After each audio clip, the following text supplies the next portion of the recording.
Las palabras de la enfermera me helaron la sangre cuando crucé la puerta de la UCI. Mi hijo Mateo estaba allí, conectado a máquinas que pitaban con un ritmo que no sonaba correcto. Tenía 34 años, demasiado joven para estar en ese estado. Demasiado joven para que su esposa Claudia no estuviera a su lado. ¿Dónde está Claudia?, pregunté con la voz quebrada. La enfermera, una mujer de unos 50 años con ojos que habían visto demasiado, me miró con una intensidad que me perturbó. Señor Romero, confíe en mí y observe. Todo se revelará muy pronto. ¿Qué demonios significaba eso? Antes de continuar, déjame decirte algo. Si alguna vez has sentido ese nudo en el estómago cuando sabes que algo está terriblemente mal, pero no puedes identificarlo, entonces sabrás exactamente lo que yo sentí en ese momento. Todo había comenzado 3 días antes con una llamada de mi nuera. Papá Vicente, Mateo tuvo un accidente en la obra. Está grave. Tienes que venir al Hospital San Rafael ahora mismo. Claudia sonaba histérica, su voz entrecortada por los sollozos. Conduje 200 kilómetros desde Puebla hasta Ciudad de México como un loco, con el corazón martilleándome en el pecho. Mateo era ingeniero civil, supervisaba la construcción de un complejo residencial. Siempre cuidadoso, siempre responsable. ¿Cómo había podido pasarle esto? Cuando llegué al hospital esa primera noche, Claudia me recibió en la sala de espera. Sus ojos estaban rojos, hinchados, pero algo en su lenguaje corporal me hizo dudar. Había estado casado 42 años con mi esposa Lourdes antes de que el cáncer me la arrebatara. Conocía a las personas, conocía las mentiras. Y Claudia estaba mintiendo. ¿Qué pasó exactamente?, le pregunté, mirándola fijamente. Ella evitó mi mirada. Cayó desde un andamio del 3er piso. Traumatismo craneal severo. Los doctores dicen que las próximas 48 horas son críticas. Sus palabras sonaban ensayadas, mecánicas. ¿Dónde está tu hermano? Rodrigo no vino contigo. Claudia se tensó visiblemente. Está manejando algunos asuntos legales. Ya sabes, el seguro, la compañía constructora. Alguien tiene que encargarse de eso. Rodrigo era el cuñado de Mateo, el hermano menor de Claudia. Un tipo que siempre me había parecido demasiado interesado en el dinero de mi hijo, en sus propiedades, en su éxito. Mateo había comprado 3 departamentos como inversión el año pasado, tenía ahorros considerables, un seguro de vida sustancial. Y ahora, justo cuando estaba más vulnerable, Rodrigo estaba manejando asuntos legales. Pero en ese momento, con mi hijo luchando por su vida, no tuve tiempo para sospechas. Los primeros 2 días fueron una pesadilla de esperas, de doctores con caras serias diciéndome estable pero crítico, de máquinas que respiraban por mi hijo.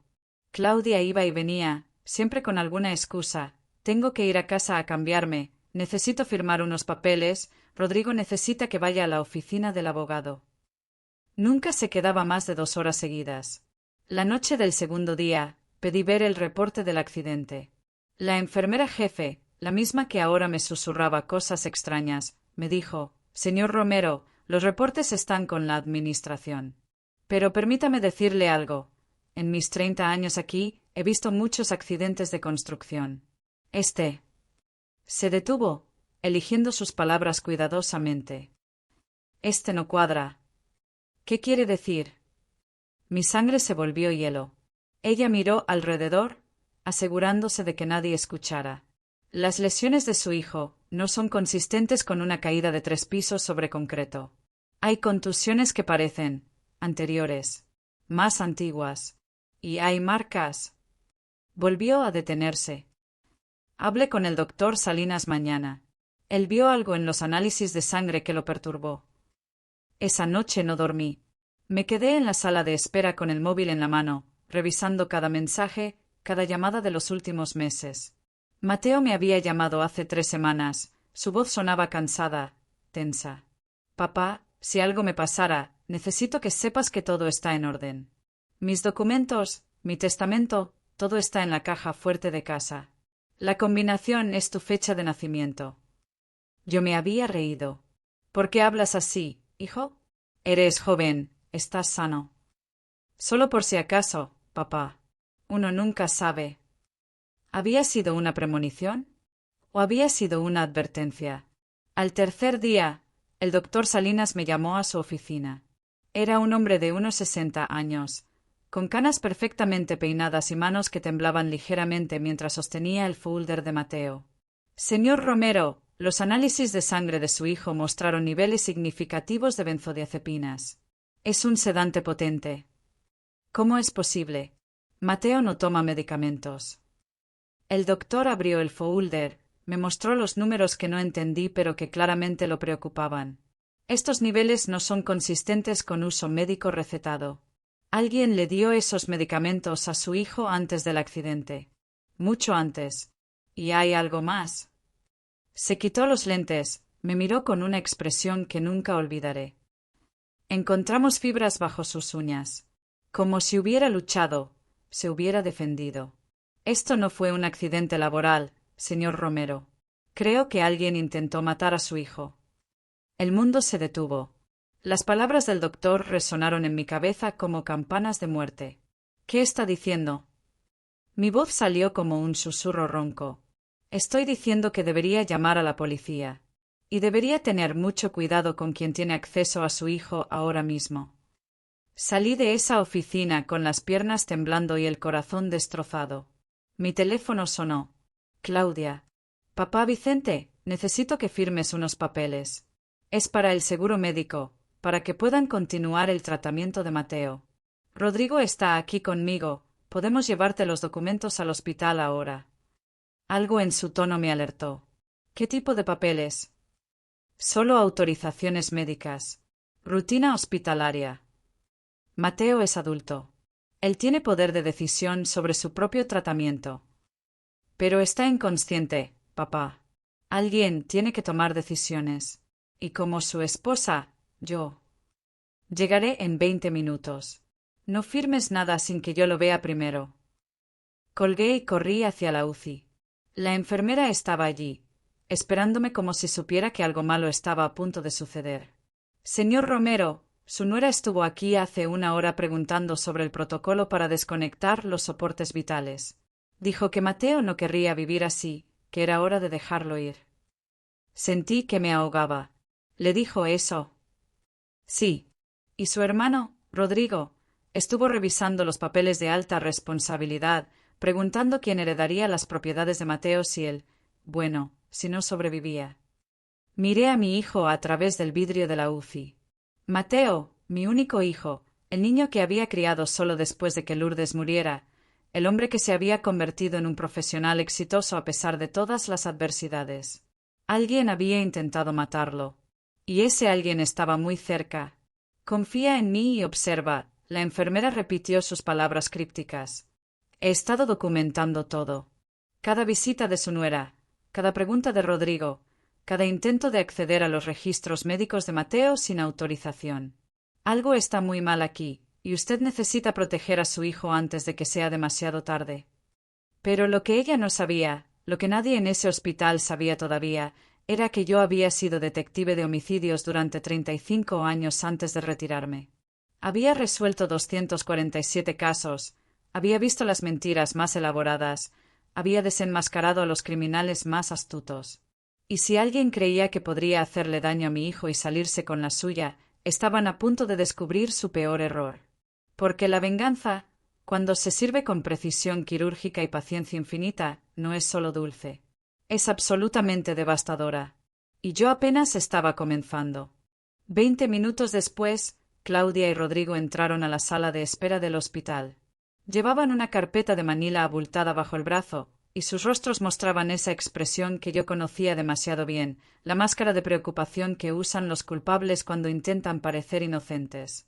Rodrigo era más joven que Claudia, quizás 29 años, con ese aire de hombre que siempre busca atajos en la vida. Cabello engominado hacia atrás, camisa cara pero mal combinada con jeans baratos, y una sonrisa que nunca alcanzaba sus ojos. «Papá Vicente», Claudia se acercó para abrazarme, pero yo di un paso atrás. Su rostro mostró sorpresa, luego algo parecido al miedo. «Los papeles», dije fríamente. «Muéstramelos ahora». Rodrigo intercambió una mirada con su hermana antes de extender la carpeta. «Son solo formalidades, señor Romero». para que el hospital pueda continuar el tratamiento sin problemas de pago.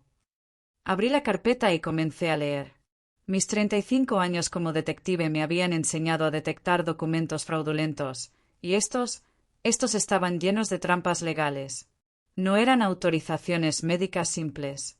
Eran poderes notariales amplios, documentos de transferencia de bienes, autorizaciones para acceder a cuentas bancarias, y lo peor de todo, un documento de no resucitar que básicamente le daba a Claudia el poder de decidir desconectar a Mateo de los soportes vitales. Esto no es para el hospital, dije, mi voz saliendo como el hielo que sentía en las venas. Esto es para robarle todo a mi hijo mientras está inconsciente. Claudia palideció. Papá, no es así. Somos familia. Alguien tiene que manejar sus asuntos mientras él no puede. Mateo tiene un abogado. Tiene un contador. Y me tiene a mí. No necesita que ustedes manejen nada. Rodrigo dio un paso adelante, y por primera vez vi la verdadera naturaleza detrás de esa sonrisa falsa. Mire, viejo, con todo respeto, usted está siendo paranoico. Claudia es su esposa. Ella tiene derechos legales. Y yo tengo 35 años de experiencia detectando criminales. ¿Quieres saber qué veo cuando te miro, Rodrigo? Veo a un hombre desesperado por dinero. Un hombre que probablemente tiene deudas que no puede pagar y que ve a mi hijo como su boleto de salida. El rostro de Rodrigo se puso rojo. No tiene idea de lo que está hablando. ¿No? Entonces explícame por qué Mateo tenía benzodiazepinas en su sangre el día del accidente.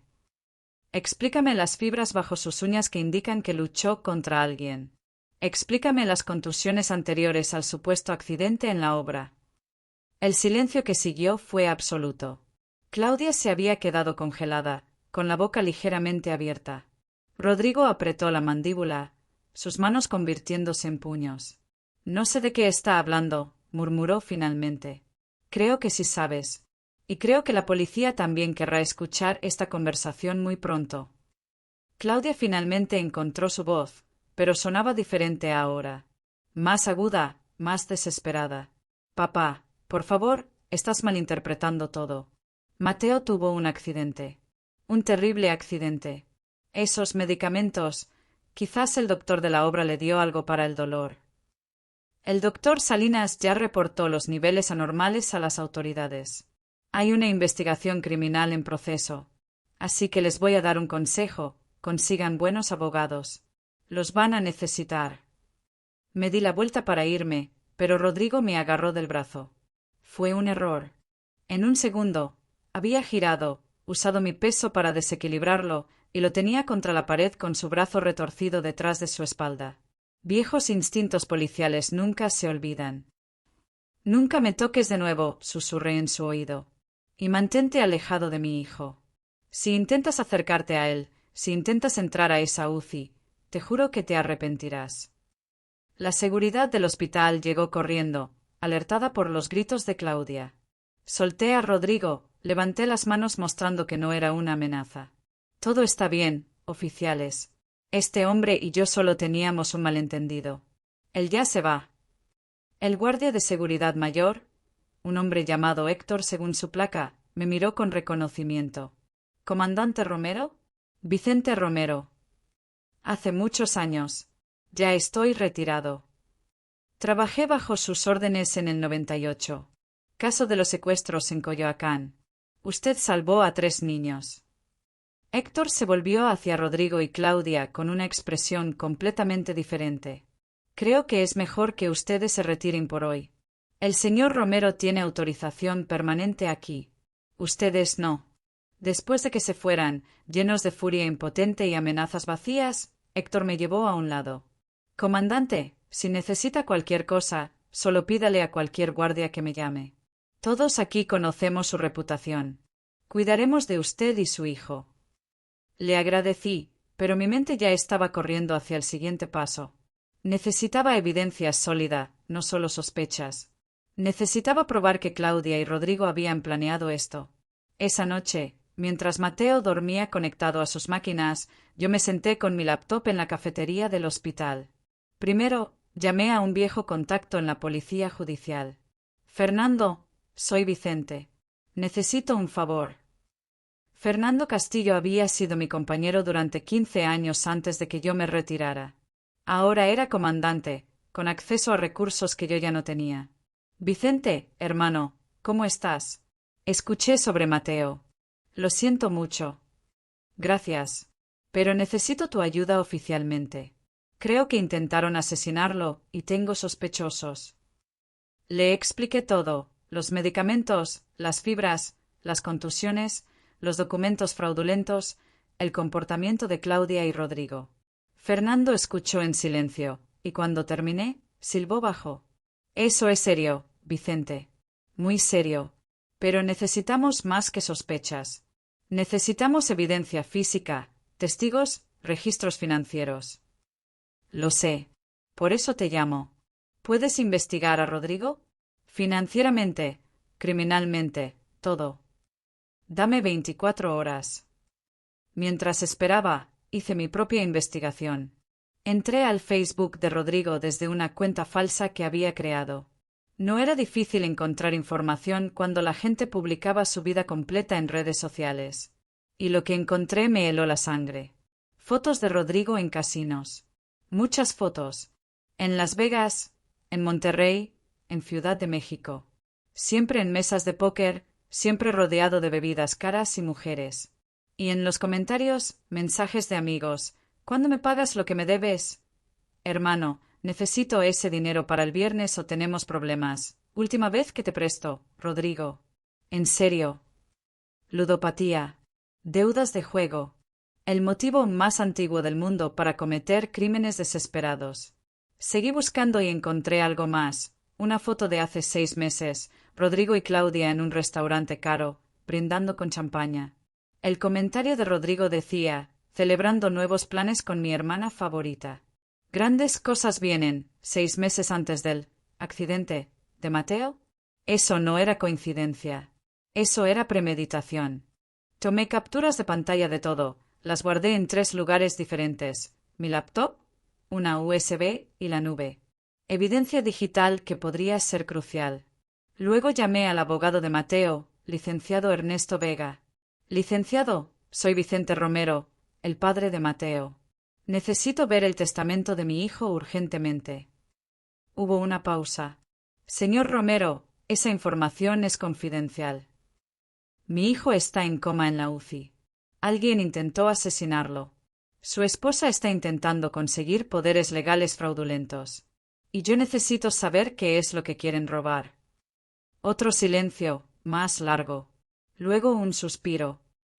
Venga a mi oficina mañana a las 9 de la mañana. Trataré esto como un asunto de seguridad familiar bajo circunstancias extraordinarias. A las 3 de la madrugada, la enfermera Elena, finalmente me había dicho su nombre, me encontró revisando documentos en la sala de espera. Señor Romero, debería descansar. No puedo.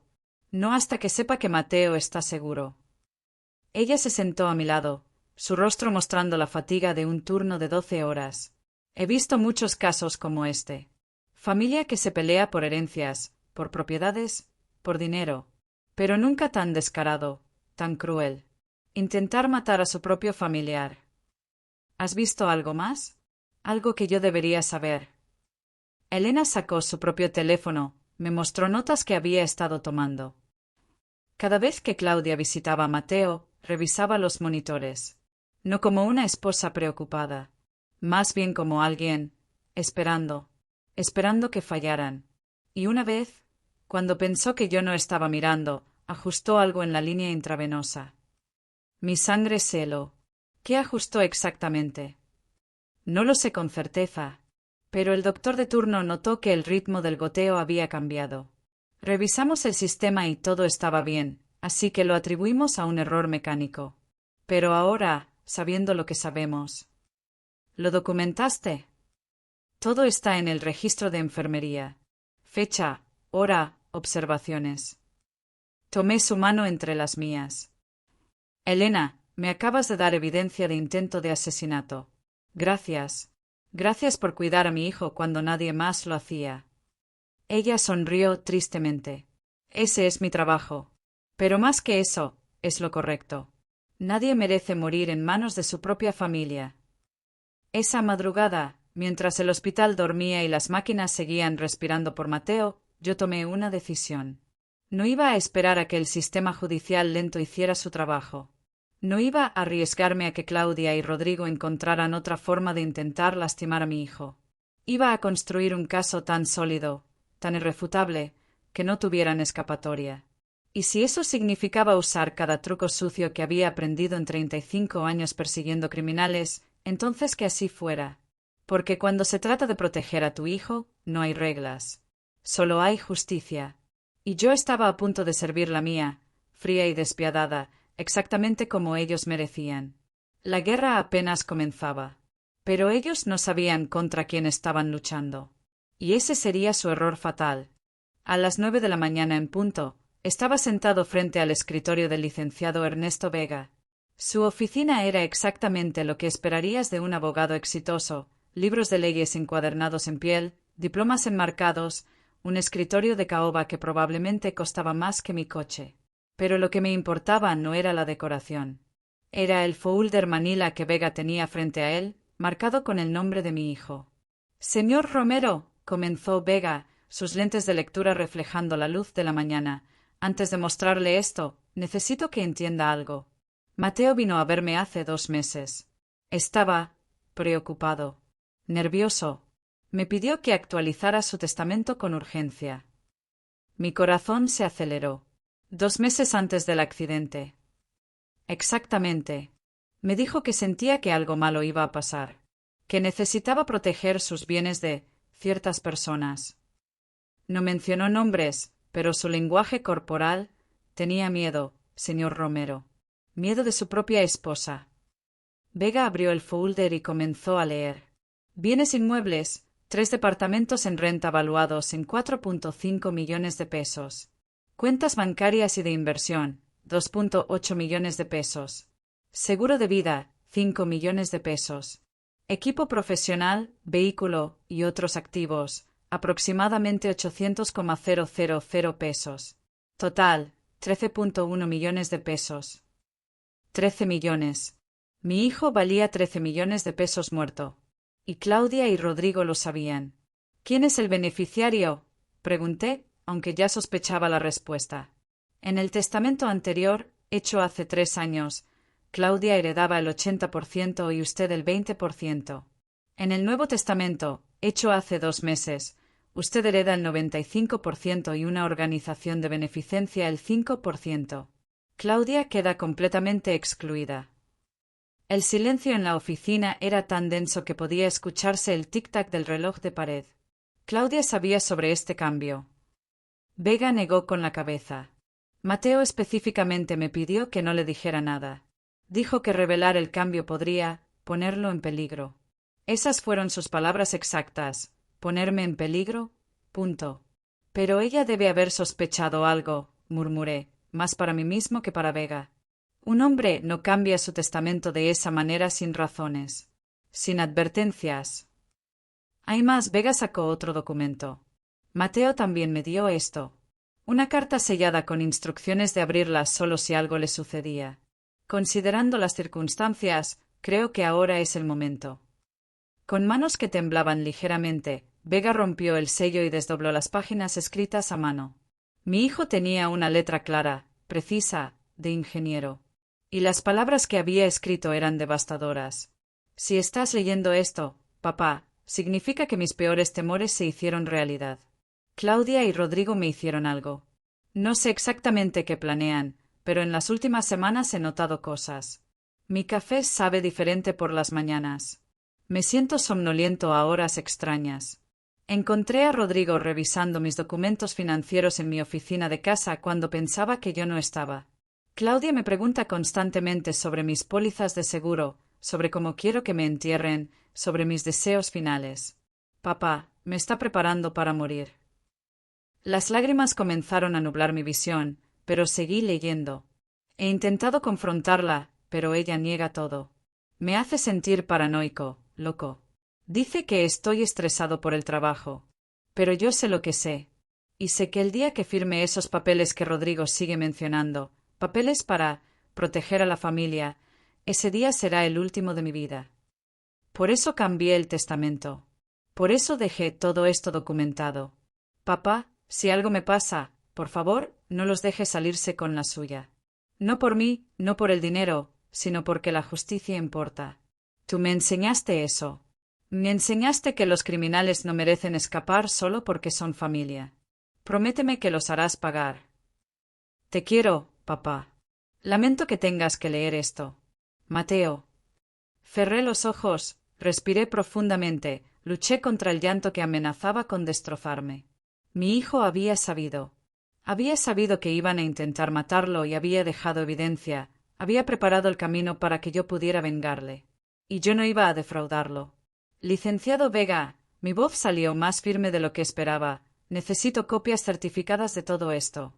Y necesito que testifique ante las autoridades sobre las circunstancias de este testamento, sobre el estado mental de Mateo cuando lo hizo, sobre todo. Ya he preparado las copias. Vega deslizó un sobregrueso hacia mí.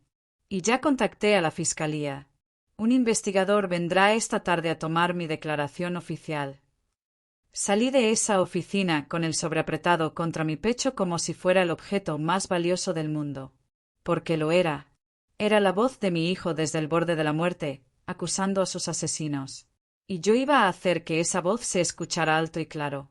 De regreso en el hospital, Fernando me llamó.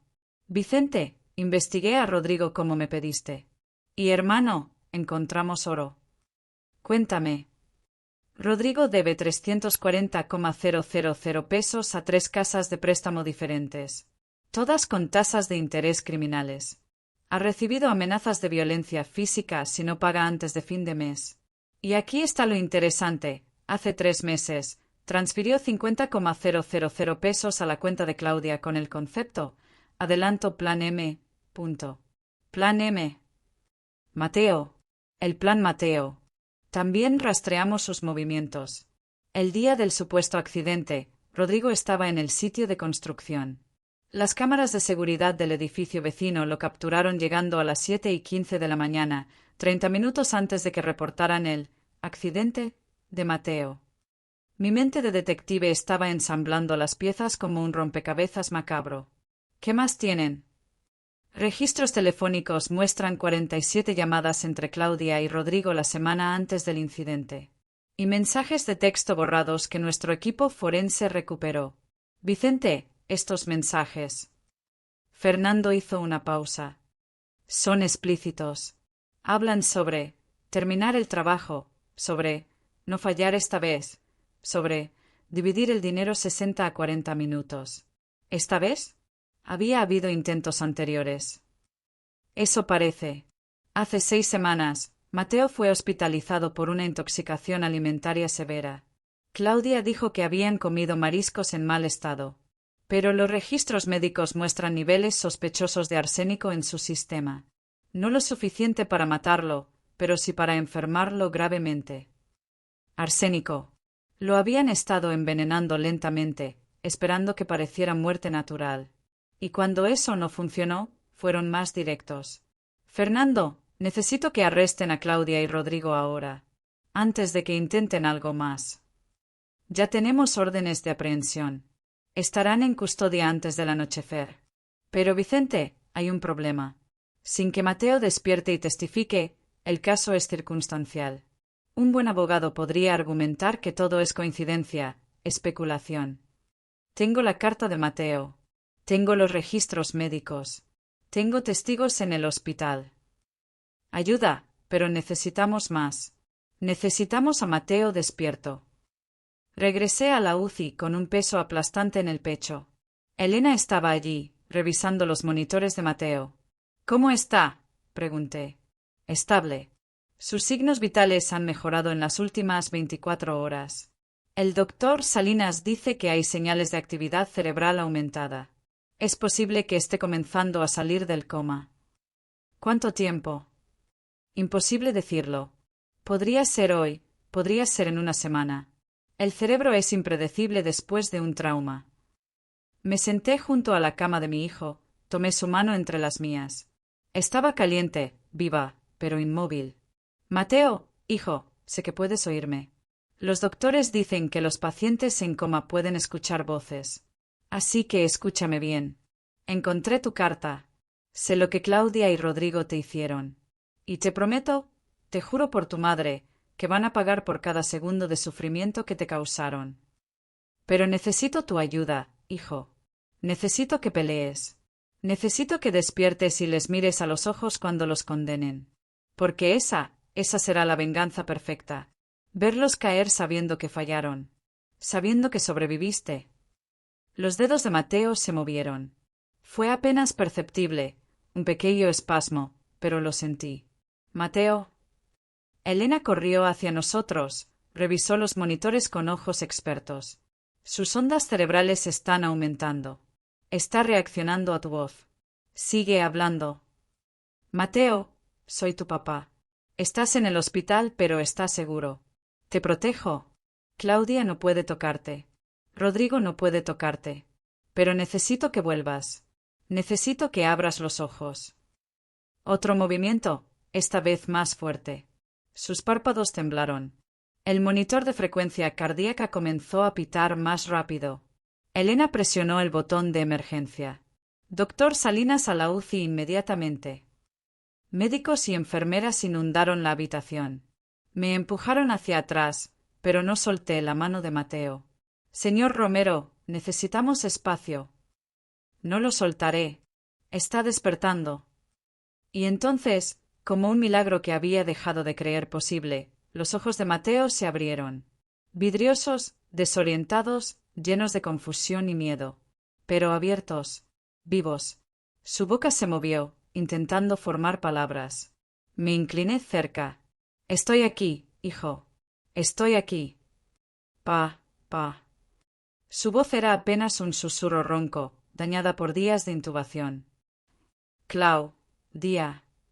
Ya sé, hijo. Ya sé todo. Descansa ahora. Tú solo descansa. Yo me encargo del resto. Sus ojos se cerraron de nuevo, pero esta vez no por inconsciencia. Por alivio. Por seguridad. Porque su padre, el detective que había pasado 35 años persiguiendo criminales, estaba allí. Y los monstruos que habían intentado matarlo estaban a punto de descubrir qué significaba realmente enfrentar la justicia.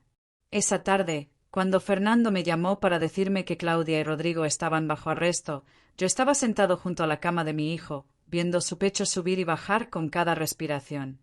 Vivo. Sobreviviente. Testigo. Y ellos eran ahora los que tenían miedo. Como debía ser. El interrogatorio de Claudia comenzó a las 6 de la tarde en las oficinas de la Policía Judicial. Fernando me permitió observar desde detrás del cristal de una vía, ese espacio oscuro donde los detectives analizan cada microexpresión, cada pausa, cada mentira.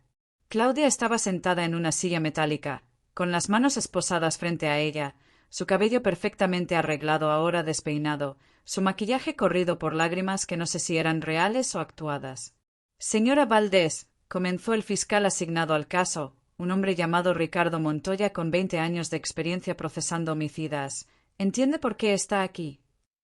Esto es un malentendido terrible, Claudia sollozó, su voz quebrada. Yo amo a mi esposo. Nunca le haría daño. Nunca. Entonces, ¿cómo explica los mensajes de texto entre usted y su hermano hablando sobre terminar el trabajo? Montoya deslizó impresiones de los mensajes recuperados sobre la mesa. Claudia palideció visiblemente. Eso era sobre un proyecto de remodelación en uno de los departamentos de Mateo. Rodrigo es contratista. Estábamos hablando de trabajo de construcción.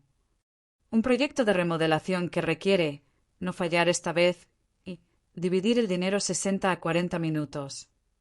La máscara de Claudia comenzó a resquebrajarse. Sus ojos se movieron nerviosamente, buscando salidas que no existían.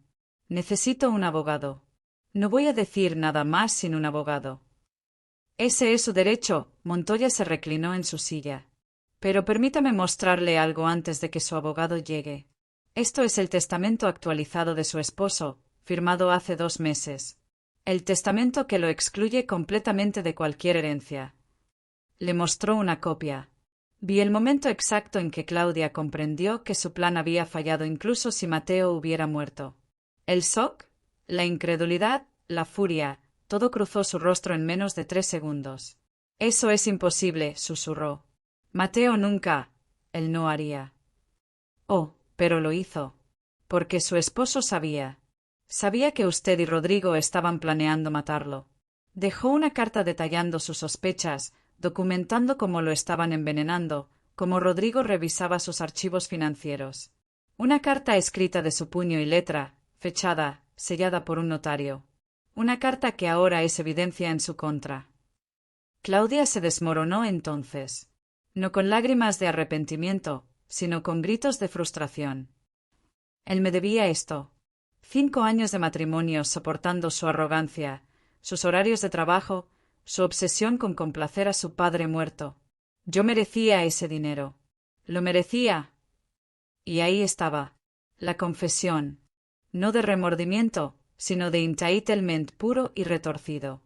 ¿Así que lo admite? Admite que planeó matar a su esposo por dinero. Montoya se inclinó hacia adelante. Claudia debió darse cuenta de su error porque su expresión cambió instantáneamente. No dije eso. Estoy molesta, confundida. Pongo fin a esta conversación hasta que mi abogado esté presente. Pero ya era suficiente. La grabación de vídeo capturó cada palabra, cada matiz. Y aunque un abogado defensor intentaría descartarlo como palabras dichas bajo estrés, yo sabía que combinado con toda la otra evidencia, era devastador. En la sala de interrogatorios contigua, Rodrigo estaba teniendo su propia crisis. A diferencia de Claudia, él no intentó parecer inocente. Intentó negociar. Miren, le dijo a Fernando, quien personalmente estaba manejando este interrogatorio, yo no quería hacer esto. Claudia me presionó. Dijo que era la única manera de saldar mis deudas sin que me mataran. Yo solo seguí sus instrucciones. Entonces admite participación en el intento de asesinato. Fernando escribió meticulosamente. Admito que quizás estuve presente cuando ciertas cosas sucedieron. Pero yo no hice nada físicamente. Eso fue todo, Claudia. Estuvo presente cuando exactamente. El día del accidente. Claudia me llamó esa mañana. Dijo que Mateo había aceptado finalmente reunirse conmigo en el sitio de construcción para discutir algunos documentos. Cuando llegué, ella ya estaba allí. Y Mateo estaba en el suelo. Inconsciente. Había un andamio caído cerca de él. Mi respiración se detuvo. Desde detrás del vidrio, apreté los puños hasta que mis nudillos se pusieron blancos. ¿Qué hizo usted entonces? Claudia dijo que habíamos llegado tarde, que Mateo había tenido un accidente. Llamó a la ambulancia. Actuó histérica. Pero sus ojos. Rodrigo se estremeció. Sus ojos estaban fríos, calculadores, y supe en ese momento que ella lo había hecho, que ella lo había empujado o drogado, algo. ¿Y usted no reportó esto a las autoridades? Estaba asustado. Tengo deudas con gente peligrosa. Claudia me había prometido 136,000 pesos de la herencia, suficiente para pagar todo. Pensé que si Mateo moría, mis problemas terminarían. Pero él no murió. Y ahora estaba implicándose como cómplice después del hecho, encubrimiento y posiblemente conspiración para cometer homicidio. Fernando le mostró las fotos de las cámaras de seguridad. Estas imágenes lo muestran llegando al sitio de construcción a las 7:15 de la mañana. El accidente fue reportado a las 7:45. Y aquí está Claudia entrando al sitio a las 7:05. 10 minutos antes que usted. ¿Qué cree que estaba haciendo durante esos 10 minutos? Rodrigo cerró los ojos. Preparando la escena. Drogando a Mateo. Posicionando el andamio. Todo. Salí de la sala de observación con náuseas. No por la violencia del crimen, había visto cosas peores en mis 35 años como detective, sino por la frialdad de todo. Mi nuera había calculado el asesinato de mi hijo con la misma meticulosidad que uno planea unas vacaciones. Y había estado a punto de salirse con la suya. Fernando me encontró en el pasillo. Vicente, tenemos suficiente para acusaciones formales. Intento de homicidio agravado para ambos. Conspiración, fraude. Estamos hablando de 30 a 40 años de prisión si son condenados. Quiero ver a Claudia. No creo que sea buena idea. Emocionalmente, no estás. Fernando, pasé 35 años interrogando criminales. Sé manejar mis emociones. Necesito verla. Necesito que sepa que falló. Después de un momento de duda, Fernando asintió. 5 minutos. Yo estaré presente todo el tiempo. Me llevaron a la sala donde Claudia esperaba a su abogado. Cuando entré, ella levantó la mirada y por un segundo vi miedo genuino. Vicente. No hables, mi voz salió como hielo. Solo escucha. Mi hijo está despierto. Consciente. Y está contándole a los doctores exactamente qué pasó esa mañana. Cada detalle que puede recordar. Era una mentira. Mateo todavía estaba apenas consciente, sin poder hablar coherentemente. Pero Claudia no lo sabía. ¿Está mintiendo?, susurró. ¿Lo estoy? Porque Mateo me dijo algo interesante. Dijo que esa mañana tú le preparaste café antes de salir. Café que sabía extraño. ¿Sabes qué van a encontrar cuando analicen las tazas de tu casa, Claudia? ¿Qué residuos químicos van a revelar? Su rostro perdió todo el color. Ni siquiera había pensado en limpiar la evidencia. Y hay otra cosa, me acerqué, hablando bajo para que solo ella pudiera escuchar. Ese dinero que tanto querías. Los 13,1 millones de pesos. Cada centavo ahora irá a asegurarme de que pases el resto de tu vida en prisión. Contrataré a los mejores fiscales, los mejores investigadores. Te perseguiré en cada audiencia, cada apelación, cada intento de reducir tu sentencia. Y cuando finalmente estés en una celda, cuando tu juventud y tu belleza se hayan marchitado detrás de barrotes, quiero que recuerdes esta conversación. Quiero que recuerdes que todo fue por nada. Vicente, por favor. Nunca vuelvas a pronunciar mi nombre. Para mí, ya estás muerta. Salí de esa sala sin mirar atrás. Fernando me alcanzó en el estacionamiento. Eso fue intenso, hermano, pero efectivo. La vi quebrarse cuando mencionaste las tazas de café. ¿Van a revisar su casa? Ya tenemos una orden de cateo en proceso. Debería estar lista mañana temprano. Esa noche regresé al hospital, agotado pero satisfecho. Mateo estaba despierto, aunque débil. Los doctores habían reducido los sedantes y su mente estaba más clara. Papá, su voz todavía sonaba ronca. ¿Es verdad? Claudia está arrestada. Es verdad, hijo. Ella y Rodrigo. Tenemos evidencia suficiente para que nunca salgan. El café. Mateo cerró los ojos, recordando. Esa mañana, ella insistió en que tomara el café que me preparó. Dijo que era una receta nueva, especial. Supe que algo estaba mal cuando lo tomé, pero ya era tarde. Me sentí mareado, desorientado. Lo siguiente que recuerdo es despertar aquí. ¿Recuerdas algo más? Algo en el sitio de construcción. Fragmentos. Recuerdo a Claudia allí, lo cual era extraño porque ella nunca visitaba mis obras. Recuerdo que intenté alejarme de ella, pero mis piernas no respondían. Y recuerdo. Se detuvo, su rostro contorsionándose con el esfuerzo de recordar. Recuerdo que ella me empujó. Me miró directamente a los ojos y me empujó hacia el andamio. Lo último que vi fue su sonrisa. La monstruosidad de eso me golpeó como un puñetazo. No solo había intentado matarlo, lo había hecho mirándolo a los ojos, sonriendo. Eso es testimonio, Mateo. Eso es lo que necesitamos para condenarla. Testificaré, dijo con determinación que no había escuchado en su voz antes. Testificaré sobre cada detalle que recuerde. Y ella pagará, papá. Pagará por todo. Al día siguiente, el equipo forense ejecutó la orden de cateo en la casa de Claudia y Mateo. Lo que encontraron fue más de lo que habíamos esperado. Residuos de benzodiazepinas en 3 tazas diferentes en la cocina. Un frasco de pastillas escondido detrás de los productos de limpieza bajo el fregadero, pastillas prescritas a nombre de la madre de Claudia que había muerto 2 años atrás.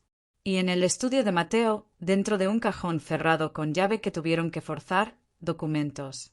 Documentos que mostraban que Claudia había estado falsificando la firma de Mateo durante meses, transfiriendo dinero de las cuentas de inversión a cuentas offshore bajo nombres falsos. No eran solo asesinos. Eran ladrones que habían estado robando durante meses antes de decidir que era más fácil matar que seguir escondiendo sus crímenes. Fernando me mostró los reportes esa tarde. Vicente, esto es más grande de lo que pensábamos. Hemos rastreado transferencias por casi 2 millones de pesos a lo largo de 8 meses. Lavado de dinero, fraude bancario, falsificación. Estamos añadiendo cargo tras cargo. ¿Cuánto tiempo enfrentarán ahora?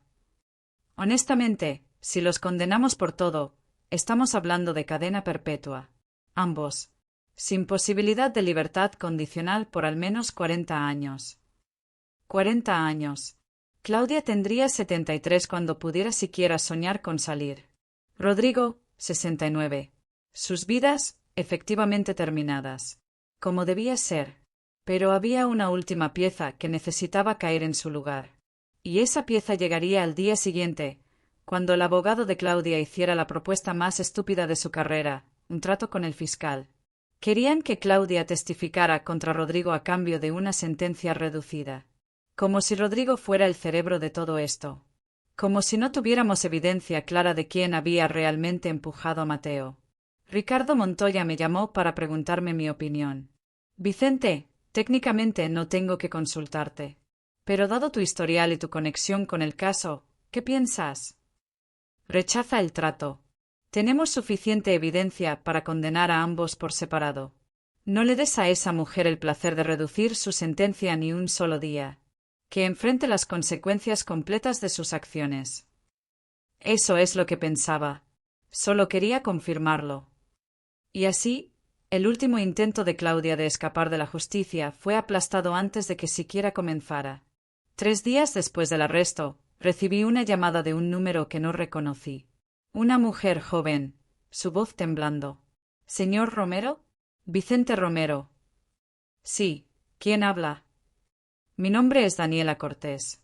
Yo vi las noticias sobre el arresto de Claudia Valdés. Necesito hablar con usted. Es sobre mi hermano. Nos encontramos en una cafetería discreta en la colonia Roma. Daniela tenía 28 años, ojos oscuros enrojecidos por el llanto, y traía consigo un folder similar al que el licenciado Vega me había mostrado.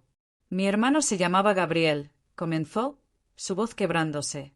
Murió hace 2 años. Supuestamente de un ataque cardíaco. Tenía 32 años, perfectamente sano. Nadie cuestionó la muerte porque estaba casado con Claudia en ese momento. El mundo se inclinó. ¿Qué dijiste?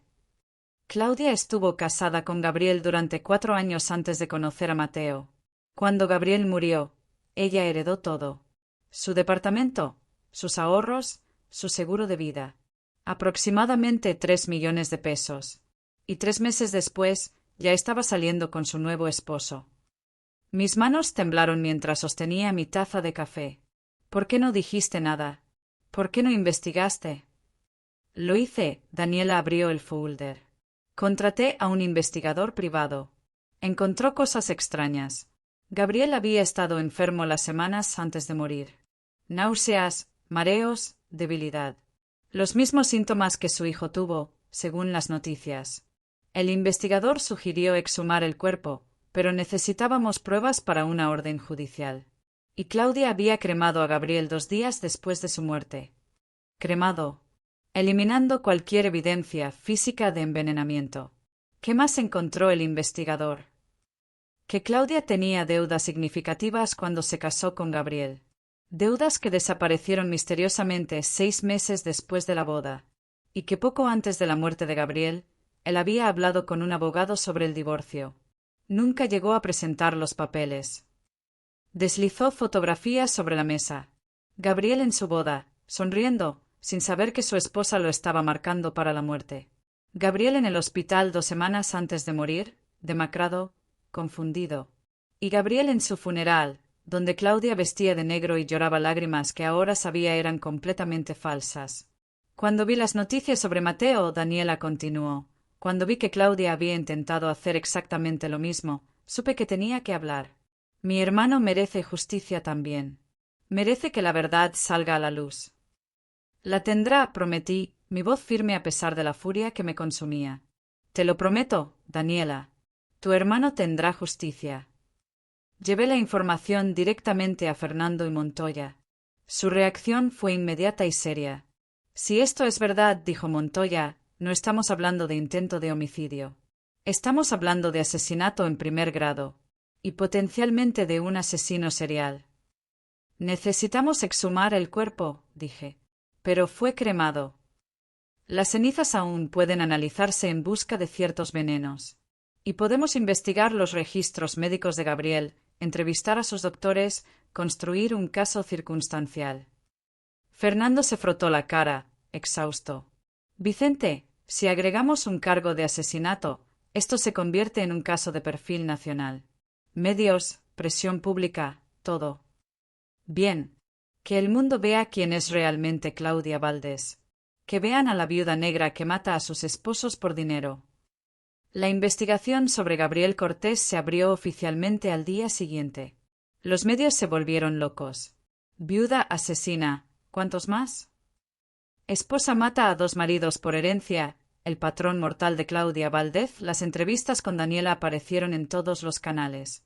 Ella habló con dignidad y dolor sobre su hermano, sobre cómo Claudia había engañado a todos, sobre cómo la familia había sido demasiado confiada. Y entonces, algo inesperado sucedió. Otra mujer se presentó.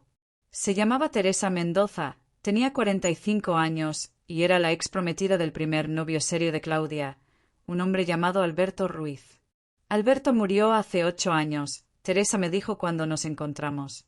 Accidente automovilístico. Pero siempre me pareció extraño. Alberto era un conductor excepcional, nunca había tenido ni una multa. Y justo 2 semanas antes del accidente, había firmado una póliza de seguro de vida nombrando a Claudia como beneficiaria. Investigaron el accidente. La policía dijo que perdió el control en una curva. Pero yo revisé la escena. No había marcas de derrape. Era como si simplemente hubiera dejado de controlar el auto.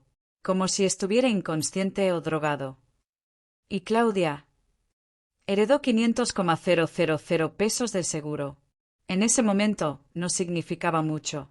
Pensé que al menos ella tenía algo después de la tragedia. Pero ahora, viendo el patrón... Su voz se quebró. Alberto era un buen hombre. Y creo que ella lo mató también. 3 hombres. 3 muertes convenientes. 3 herencias. Y Mateo casi se convertía en el cuarto. El caso se estaba transformando en algo mucho más grande de lo que nadie había anticipado. Fernando organizó una conferencia de prensa donde anunció que la investigación ahora incluía 3 posibles homicidios vinculados a Claudia Valdés. Los reporteros gritaban preguntas, las cámaras parpadeaban, y yo me senté en la primera fila, viendo cómo el nombre de esa mujer era destrozado públicamente como ella merecía. Esa noche, el abogado de Claudia renunció. Dijo que no podía representar a alguien acusado de ser un asesino serial. Su reemplazo era un abogado de oficio sobrecargado que claramente no tenía los recursos para montar una defensa adecuada contra la montaña de evidencia que estábamos construyendo. Rodrigo, viendo la dirección del viento, intentó distanciarse completamente. Su nuevo abogado emitió un comunicado afirmando que Rodrigo había sido manipulado por Claudia, que él era otra víctima de su narcisismo y sed de dinero. Pero yo no iba a dejar que escapara tan fácilmente. Fernando, le dije una tarde mientras revisábamos evidencia, Rodrigo sabía. Desde el principio, sabía que Claudia había matado antes. Apuesto mi carrera en eso. ¿Cómo lo pruebas? Revisemos sus comunicaciones. Mensajes, emails, todo.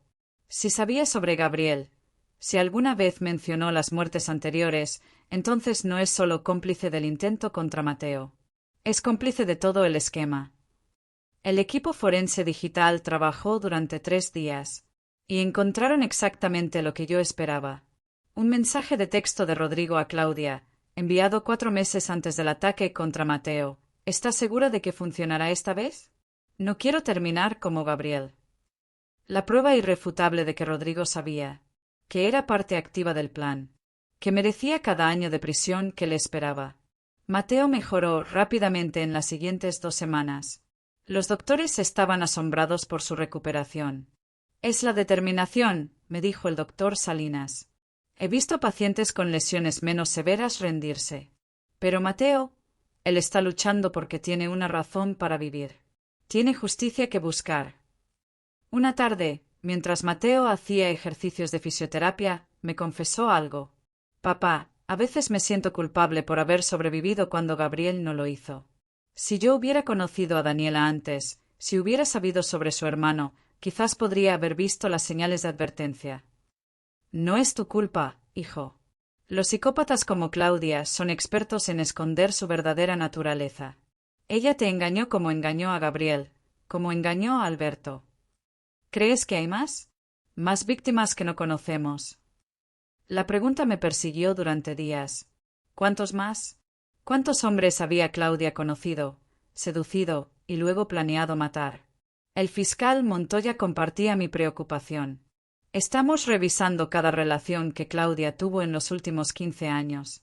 Cada exnovio, cada cita, cada hombre que murió misteriosamente cerca de ella. Una semana después, encontraron otro. Jacobo Parra, 29 años, ahogado en un accidente de natación hace 10 años. Había estado saliendo con Claudia durante 6 meses. Tenía una póliza de seguro de vida pequeña, solo 200,000 pesos, pero suficiente para un patrón. 4, dije cuando Fernando me dio la noticia. 4 hombres muertos. Y Mateo casi el quinto.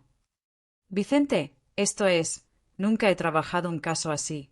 Una mujer que sistemáticamente mata a sus parejas durante más de una década. Es monstruoso. Es lo que es.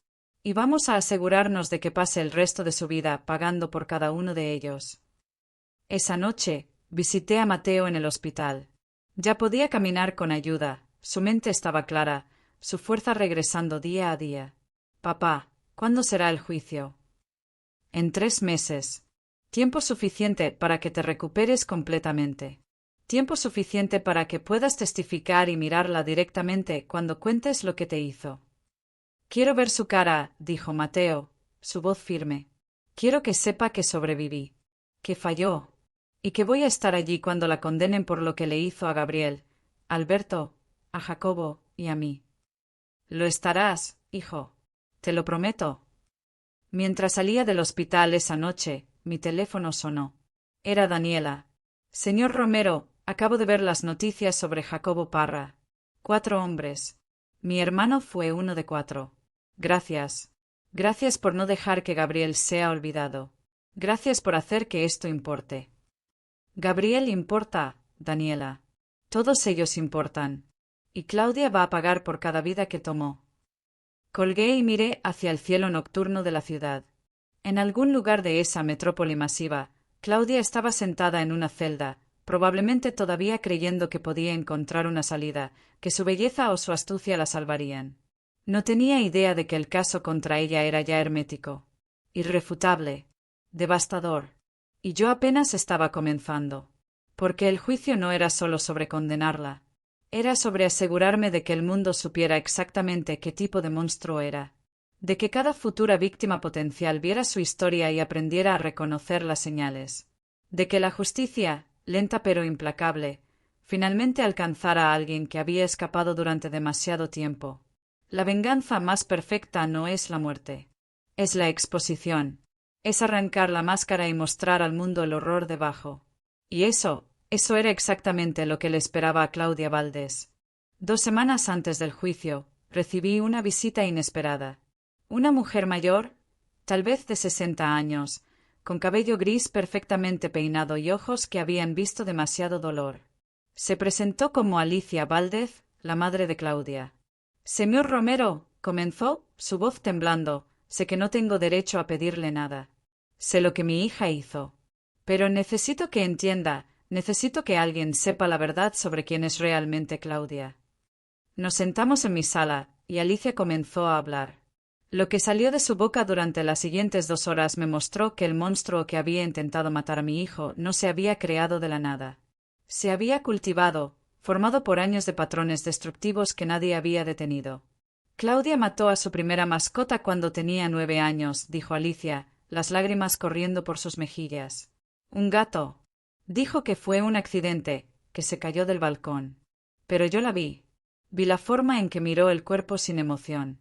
Sin tristeza. Solo curiosidad. A los 14, su mejor amiga cayó por las escaleras de la escuela. Rompió ambas piernas. Claudia era la única persona cerca cuando sucedió. La amiga dijo que sintió que alguien la empujó, pero no había pruebas. Y Claudia lloró en el funeral falso de su amistad, actuando destrozada. ¿Por qué no dijiste nada? ¿Por qué no buscaste ayuda para ella? Mi voz salió más dura de lo que pretendía. Alicia se encogió. Porque era mi hija. Porque quería creer que estaba equivocada, que eran coincidencias. Porque su padre me dijo que estaba siendo paranoica, que estaba proyectando mis propios problemas en nuestra niña perfecta. ¿Y por qué? Se detuvo, respiró profundo. Porque tenía miedo de ella. Incluso entonces, tenía miedo de lo que podría hacer si la confrontaba. Cuando Claudia tenía 19 años, su padre murió. Ataque cardíaco, dijeron los doctores. Pero yo encontré el frasco de sus medicamentos para la presión arterial. Estaba lleno, cuando debería haber estado casi vacío. Alguien había reemplazado sus píldoras con placebos. Nunca pude probarlo. Nunca tuve el valor de acusarla. Pero sabía. La habitación estaba en silencio excepto por el sonido del reloj en la pared y los sollozos contenidos de Alicia. ¿Por qué vienes a mí ahora? Pregunté finalmente. Porque necesito que esto termine. Necesito que ella sea detenida permanentemente. Y porque quiero testificar. Quiero contarle al tribunal sobre el gato, sobre la amiga, sobre su padre. Quiero que entiendan que Claudia no es una mujer que cometió un error bajo estrés. Es una depredadora que ha estado cazando toda su vida. El fiscal querrá escuchar tu testimonio. Lo sé. Por eso vine a usted primero. Porque necesitaba decírselo a alguien que entendiera. Alguien que también haya perdido algo por culpa de mi hija. Después de que Alicia se fue, llamé inmediatamente a Montoya. Su reacción fue instantánea. Esto es oro, Vicente. El testimonio de la madre estableciendo un patrón de comportamiento psicopático desde la infancia. Cualquier defensa de crimen pasional o momento de locura se derrumba completamente. ¿Pero es admisible? Incidentes de cuando era menor. Con un perito psiquiátrico que explique el patrón de desarrollo de psicopatía, absolutamente. Esto pinta a Claudia no como una esposa desesperada, sino como una asesina serial en formación. El siguiente día llevé a Alicia a reunirse con Montoya y un psiquiatra forense llamado Dr. Mauricio Salazar. Durante 6 horas, Alicia relató cada incidente que había presenciado, cada mentira que Claudia había contado, cada manipulación que había ejecutado. El doctor Salazar tomaba notas meticulosamente, de vez en cuando haciendo preguntas que profundizaban en la psicología de Claudia.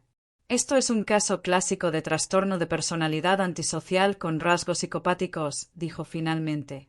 Falta de empatía, manipulación calculada, ausencia de remordimiento, necesidad de control y dominación.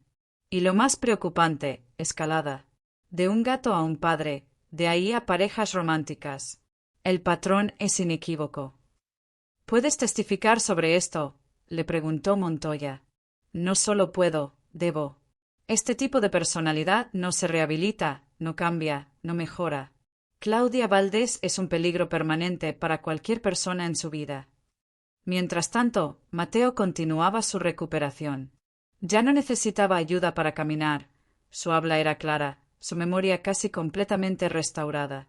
Una tarde, mientras practicábamos su testimonio para el juicio, me hizo una pregunta que me detuvo en seco. Papá, ¿crees que Claudia realmente me amó alguna vez? Aunque sea por un momento. Consideré mentir, suavizar la verdad. Pero Mateo merecía honestidad. No, hijo. Creo que te vio como un objetivo desde el principio. Creo que investigó tu situación financiera antes de tu primera cita. Creo que cada sonrisa, cada te amo, cada momento íntimo fue calculado para posicionarse para el asesinato eventual. Las lágrimas llenaron los ojos de Mateo, pero no cayeron. Es más fácil así, ¿sabes? Saber que nunca fue real. Que no perdí un amor verdadero, solo me escapé de un depredador. Exactamente. Esa noche, Fernando me llamó con noticias. Vicente, Rodrigo quiere hablar. Dice que tiene información que aún no hemos descubierto. Información que puede ayudar al caso. ¿Qué tipo de información? No lo dirá hasta que garanticemos inmunidad parcial. Absolutamente no. Ese cobarde sabía sobre Gabriel. Sabía lo que Claudia era y aún así la ayudó. Lo sé. Pero si tiene evidencias sobre más víctimas, no queremos saberlo. La reunión con Rodrigo se organizó en la cárcel, con su abogado presente. Él se veía demacrado, el encarcelamiento ya cobrando su precio. Las ojeras bajo sus ojos eran profundas, sus manos temblaban nerviosamente. Claudia tiene un diario, soltó apenas nos sentamos. Lo guardaba escondido en su oficina. Escribe sobre cada hombre que ha matado. Fechas, métodos, cantidades de dinero heredadas. Todo. Mi corazón se aceleró. ¿Dónde está ese diario? En una caja de seguridad en el Banco Central.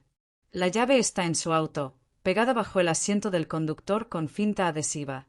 Ella me lo mostró una vez cuando estaba borracha, se jactó de lo inteligente que era documentando sus logros. Fernando y yo intercambiamos miradas. Si esto era verdad, era evidencia directa e irrefutable. ¿Por qué nos dices esto ahora?, preguntó Montoya. Porque ella me traicionó, la voz de Rodrigo se llenó de veneno. Su nuevo abogado está tratando de echarme toda la culpa a mí, diciendo que yo manipulé a la pobre Claudia para atacar a Mateo, que yo soy el cerebro criminal, cuando todo este tiempo yo solo era otra herramienta para ella, otro peón. ¿Y qué quieres a cambio de esta información? Reducción de sentencia. 15 años en lugar de perpetua. Elegibilidad de libertad condicional después de 10. Montoya lo consideró. Si el diario existe y contiene lo que dices, 20 años, elegibilidad después de 15. Es lo mejor que puedo ofrecer. Continuó leyendo. Alberto requirió más planificación. Las pastillas para dormir en su café antes de que condujera. Esperé 1 hora para asegurarme de que hicieran efecto. El accidente fue perfecto. 500,000 pesos. Estoy mejorando. Mi estómago se retorció con cada entrada. Fernando parecía enfermo. Montoya, quien había procesado docenas de asesinos, se veía pálido. Gabriel fue inteligente. Sospechó. Tuve que actuar más rápido de lo planeado. El arsénico en dosis pequeñas durante semanas. Cuando finalmente murió, nadie cuestionó nada. 3 millones de pesos. Mi mejor trabajo hasta ahora. Y luego, la entrada sobre Mateo. Mateo es el premio mayor. 13,1 millones y todo sale bien. Rodrigo es una molestia pero necesaria. Dividiremos el dinero 60-40. Él obtiene suficiente para pagar sus deudas y desaparecer. Yo obtengo una nueva vida. El plan es simple. Benzodiazepinas en su café, encuentro en el sitio de construcción, empujón calculado, andamio estratégicamente posicionado. Muerte accidental. Viuda devastada. Rica viuda. Perfecto. Pero había más. Otra entrada, fechada 3 días después del intento contra Mateo. Falló. No sé cómo, pero falló. Mateo está vivo, en coma, y su padre es un problema. El viejo detective está haciendo demasiadas preguntas. Necesito un plan B. Quizás desconectar los soportes vitales. Quizás algo en su 4. Tengo que pensar. La premeditación estaba ahí, en negro sobre blanco. No solo del intento contra Mateo, sino de 4 asesinatos exitosos. Y la intención de intentarlo de nuevo si la primera vez fallaba. Esto sella el caso, dijo Montoya, su voz temblando por la emoción controlada. Con este diario, con el testimonio de su madre, con las víctimas confirmadas, Claudia Valdez nunca volverá a respirar aire libre. Fernando puso una mano en mi hombro. Vicente, lo hiciste. Construiste el caso perfecto. Ella no tiene escapatoria. Pero yo no sentí triunfo. No todavía. No hasta que escuchara el veredicto. No hasta que viera a Claudia esposada, condenada, llevada lejos por el resto de su vida miserable. Todavía falta el juicio, dije. Y ella es una manipuladora experta. No voy a celebrar hasta que el martillo caiga. Esa noche, leí cada página del diario de Claudia. 5 víctimas documentadas: Jacobo, Alberto, su propio padre, Gabriel, y el intento contra Mateo. Más de 17 millones de pesos robados a través de asesinatos. Y lo peor de todo, las observaciones clínicas que hacía. Jacobo robó mientras se ahogaba. Interesante verlo. Alberto no supo que estaba muriendo hasta el último momento. El miedo en sus ojos fue satisfactorio. No era solo codicia. Era sadismo. Claudia disfrutaba matando. Y si alguna vez salía, mataría de nuevo. Esa certeza me quitó cualquier duda sobre lo que tenía que hacer. Asegurarme de que nunca, jamás, tuviera la oportunidad. El primer día del juicio llegó con una atención mediática sin precedentes. Las escaleras del tribunal estaban repletas de reporteros, cámaras y familiares de las víctimas. Daniela estaba allí, representando a Gabriel. Teresa por Alberto, la prima de Jacobo. Y yo, por Mateo y por todos los que casi fueron sus víctimas. Cuando trajeron a Claudia esposada desde el transporte de prisión, los flashes de las cámaras la cegaron. Pero lo que me impactó fue su apariencia. Había envejecido 10 años en 3 meses. Su cabello, antes perfectamente cuidado, ahora mostraba raíces grises. Su piel, antes radiante, lucía pálida y demacrada. Las ojeras bajo sus ojos eran profundas como cráteres. La prisión la había destruido físicamente. Pero sus ojos todavía brillaban con esa frialdad calculadora que reconocía de nuestro último encuentro. El juez, magistrado Héctor Guzmán, era conocido por su severidad en casos de violencia extrema. Había presidido algunos de los juicios más notorios de la década. Si alguien podía manejar el circo mediático que esto se había convertido, era él. Señoras y señores del jurado, comenzó el fiscal Montoya en su declaración de apertura, lo que están a punto de escuchar no es la historia de un crimen. Es la historia de una depredadora humana que sistemáticamente cazó, sedujo y asesinó a hombres inocentes durante más de una década. Y lo hizo no solo por dinero, sino porque disfrutaba el poder de tomar vidas. Montoya caminó frente al jurado, haciendo contacto visual con cada uno. Jacobo Parra, 29 años, ahogado. Alberto Ruiz, 31 años, accidente automovilístico causado por drogas. Ricardo Valdez, el padre de la acusada, 58 años, ataque cardíaco después de que sus medicamentos fueran reemplazados. Gabriel Cortés, 32 años, envenenado con arsénico. Y Mateo Romero, quien solo por un milagro y la intervención de su padre, sobrevivió para contarle su historia. Presentaremos evidencia física, el diario de la acusada donde documenta cada asesinato con detalle clínico. Testimonios médicos forenses. Registros bancarios mostrando las herencias que cobró. Y testimonios de testigos que revelaran el patrón de comportamiento psicopático de Claudia Valdez desde su infancia. Al final de este juicio, no tendrán duda alguna, están mirando a una asesina serial en su forma más pura y aterradora. El abogado defensor de Claudia, un hombre sobrepasado llamado Jorge Estrada, intentó una defensa débil. Mi clienta es una mujer que ha sido malinterpretada. Los supuestos crímenes son coincidencias trágicas magnificadas por un detective retirado obsesionado con destruirla. El diario es ficticio, una fantasía oscura que nunca pretendió ser confesión de crímenes reales. Nadie en esa sala le creyó. Ni siquiera él mismo parecía convencido.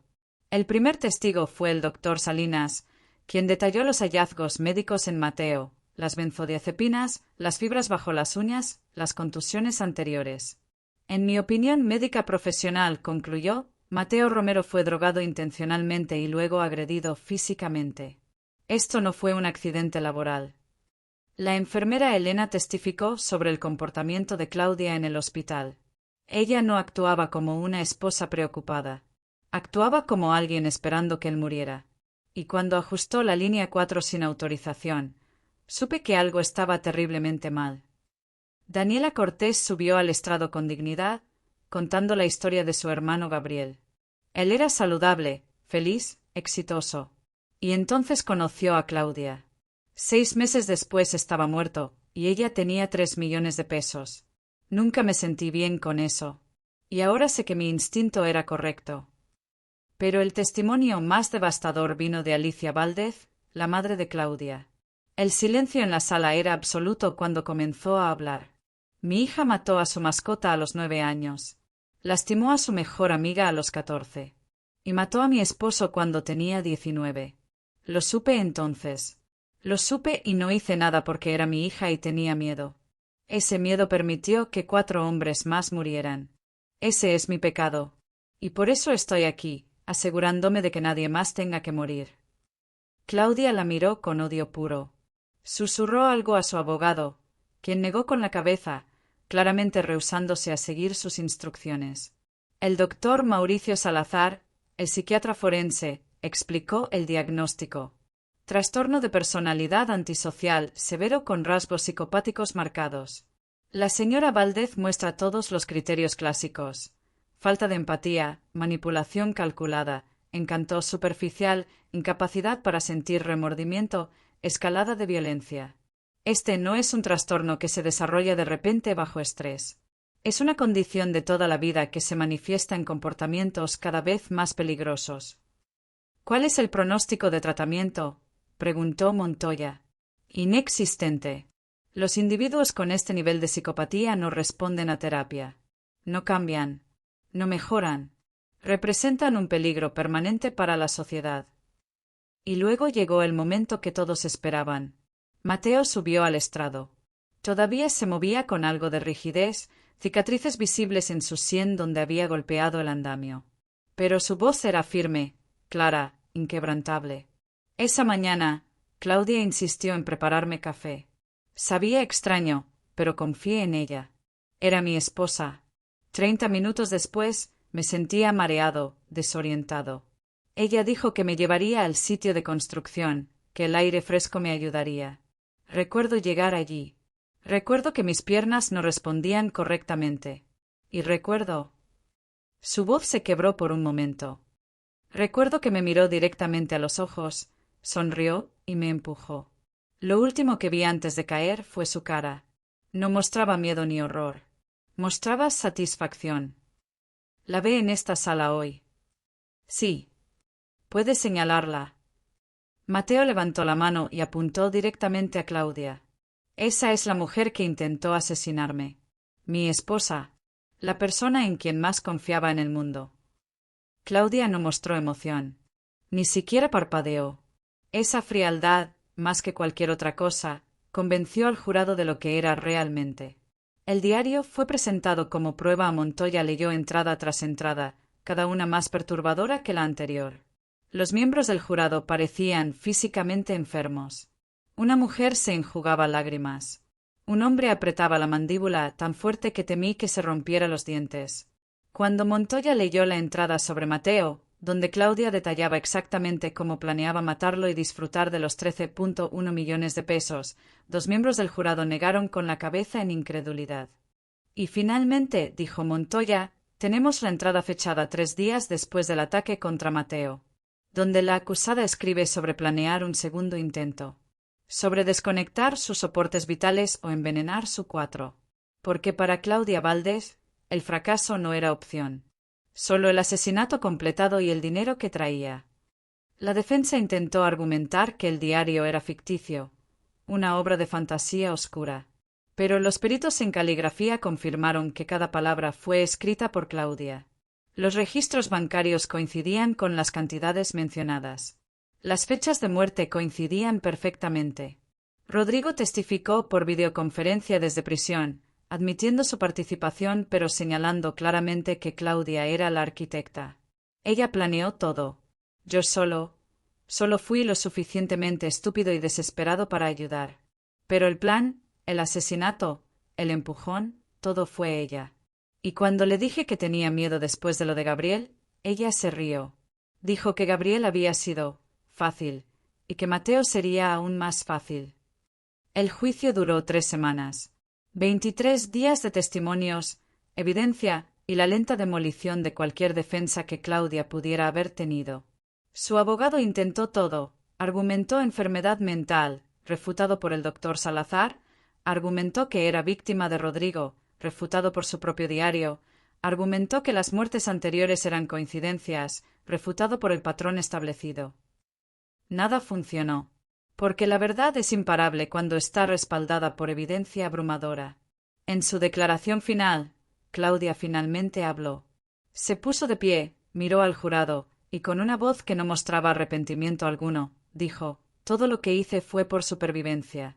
Los hombres tienen poder en este mundo. Yo solo tomé lo que merecía». Ni siquiera intentó negar los crímenes. Solo los justificó.